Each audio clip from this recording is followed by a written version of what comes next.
Всем здравствуйте, меня зовут Макарова Симона, ученица 4 А класса Служебская средняя школа. Моя тема — декоративные ширмы из помпонов. В школе на уроках технологии мы работаем в разных техниках. Один матери изготавливала цветы из шерстяных помпонов. Эта техника меня увлекла.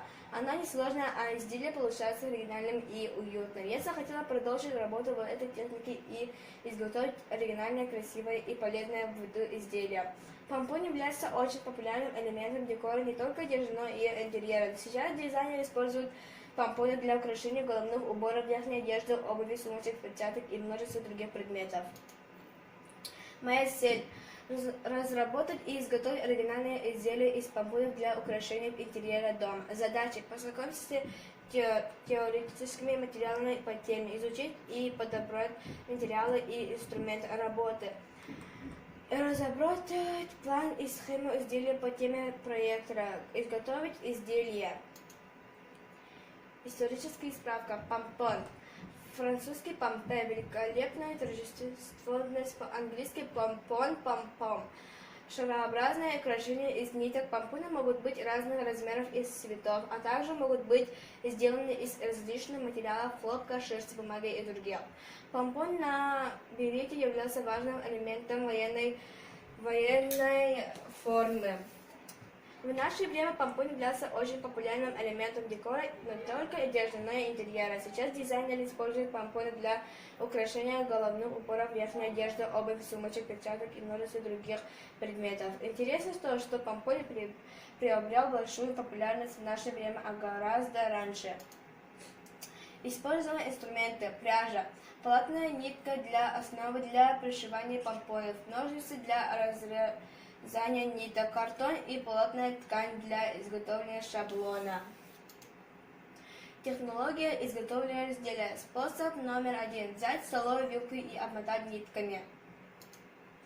Способ номер 2. Два кольца обмотать нитками, острыми ножницами разрезать нитки по внешнему краю кольца, туго обмотать нитками между колец и завязать, снять кольца и расправить помпон. Способ номер 3.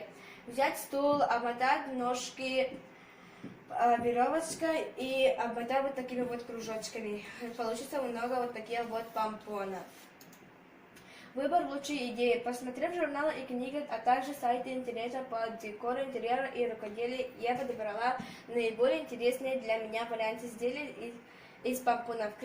Критерии выбора. Изделие должно быть функциональным, красивым, приемы работы должны быть мне доступны, изделия не должны быть дорогостоящими. Ход изготовления ширмы. Изготовила планки по ширине двери. Разметила места прикрепления ниток с помпонами. Нарисовала схему изготовления ширмы. Высота двери 158 см. Ширина двери 110 см. Высота ширмы короткая 60 см. Так как у меня есть два младших брата.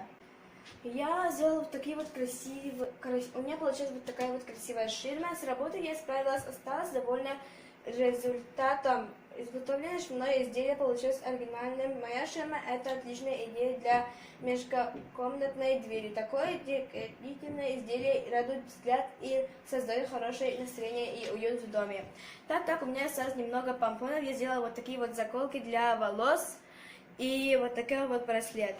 Я поправила помпоны немножко, и вот такие вот веревочки осталось. Я сделала вот такую вот картинку рыбу и вот такой вот гриб. Всем спасибо, что посмотрели на меня. Всем до свидания.